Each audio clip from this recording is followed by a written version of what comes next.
Для Кыргызской Республики весьма актуальными и важными являются вопросы успешного и устойчивого развития в области энергетики. Утверждаемая стратегия развития энергетического сотрудничества государств-членов Шанхайской организации сотрудничества до 2030 года позволит провести необходимую работу по развитию сотрудничества в этой области. Кыргызская республика призывает продвигать проекты, касающихся развития возобновляемых источников энергии, энергосбережения, энергоэффективности и гидроэнергетики.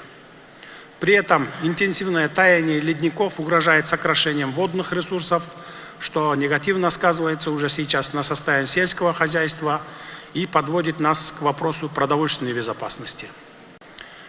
Уважаемые коллеги, в век технологического развития, освоения природных ресурсов, стремительной индустриализации и демографического роста мы должны особое внимание уделить вопросам экологической безопасности и устойчивости.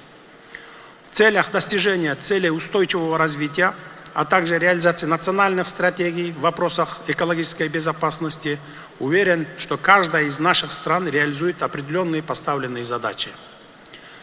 Считаю, что соглашение между правительствами государств-членов Шанхайской организации сотрудничества о сотрудничестве в области охраны окружающей среды также будет дополнительным нашим вкладом в решение глобальных экологических вызовов, смягчение негативных последствий изменения климата и адаптации к нему. Президент 5-6 июльда Азербайджанга иш сапар менен барат. Мамлекет башчысы түрк мамлекеттеринин уюмуна мүчө өлкө башчыларынын бейформал саммитине катышмакчы. Уюмдо мамлекет башчыларынын кезексиз жолугушуусунун башкы темасы транспорт байланышына климаттык иш-чаралар аркылуу туруктуу келечекти түзүүнү камсыз кылуу болуп саналат. Тараптар ошондой эле жаратылыш коркунучтарынан келип чыккан табигый кырсыктарга, климаттын өзгөрүшүнө жамааттык жооп кайтаруу чараларын жана уюмга мүчө өлкөлөрдүн транспорттук өзара байланышын бекемдөөнү талкуулашат.